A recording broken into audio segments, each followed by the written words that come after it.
ए भैया तार बाबू के बियाह होता हो। का बात करता रही बुढ़ापा में? अरे तार हो बाबू ना होई बाबू। का बाबू बाबू बाबू ए बाबू आओ ना। अरे ई त हमर मजनुआ हो। अरे भाग जो ना त तहरा के मुआ देहे सोन। ए बाबू बाबू बाबू आओ ना। हाँ बहुते प्यारी करिले जानू देख ल सीना फाड़ के अइबू ना तो मर जाइब दो तहवे चियार के बाबू ना बहुते प्यारी करिले जानू देख ल सीना फाड़ के आवो ना तो मर जाइब दो तहवे चियार के मेरी शादी में अड़चन लाओ ना। बाबू बाबू अरे का हो? भाई जी थोड़ा धीरे मारिए ना, अभी ताजा ताजा वैक्सीन लिए हैं, बहुत घाव लग रहा है। कुकुर ले खडाट के भगाओ ना। जाओ ना। ए बाबू बहरिया बोना। अरे जाओ ना। ए बाबू बहरिया बोना। अरे साफे थुथुर हवा का। अरे जाना। अरे सब मार के मुआ दी है। अरे काहे नहीं खो समझत। अरे जाना।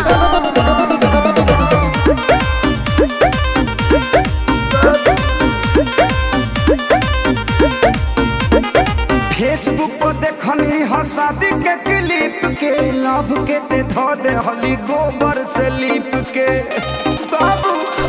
अरे हदे पिटौल बड़ा यार। भाग भाग भाग नाता भाई हमर धाके लती ये दिए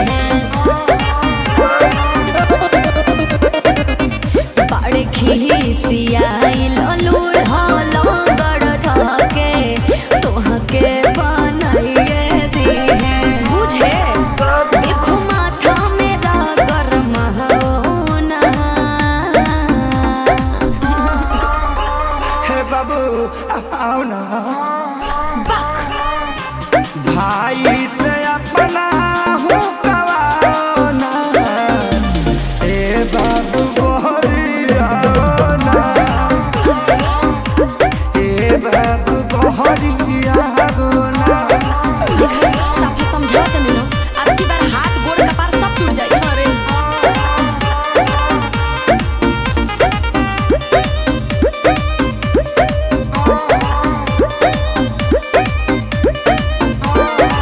तू हमर काजल हम अजय देवगन हो।